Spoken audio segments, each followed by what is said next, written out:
Hi, Chapel family. It's been a while since I've communicated with you in a video, so I felt it would be good to do an update after almost, 4 months now of being back together in worship at 9 and 10:35. And it was back in mid-September that our adult Bible fellowship started to meet again in person and on Zoom, though not in our typical format.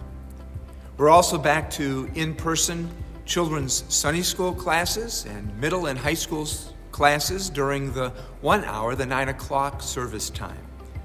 In the 9 o'clock hour, everyone in the building is required to wear a mask.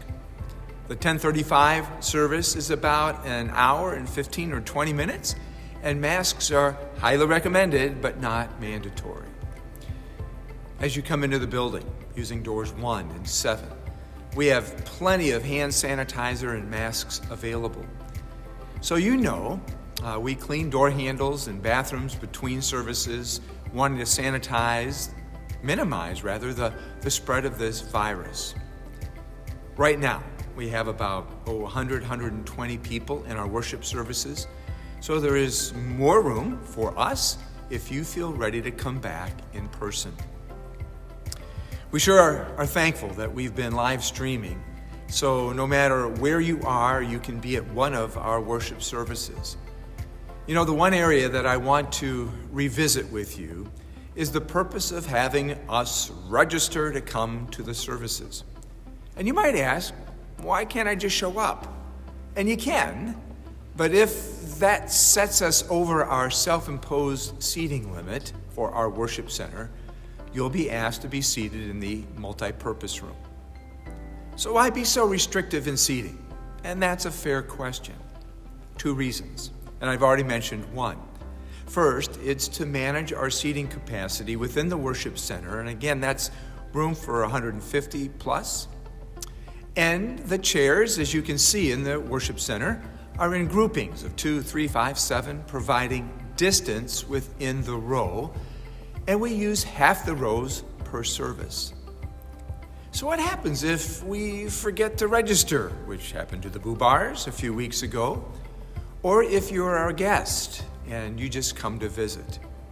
Our greeters at the 2 entrances would ask you to go to the Welcome Center and write down your names and email addresses.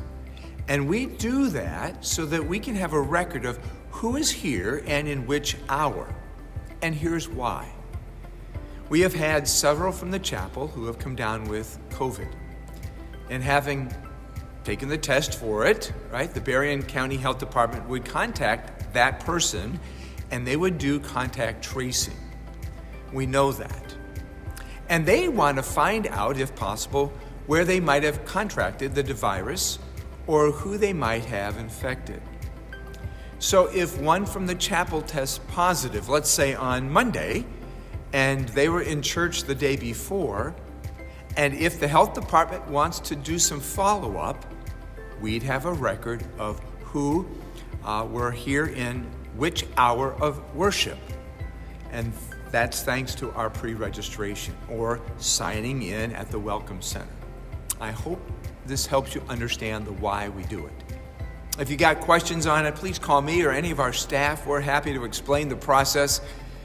And if I don't get to see you here in person, you'll see me on live stream. Well, let's keep strong in our faith, doing what's right according to Jesus as we study the Sermon on the Mount. Have a great day.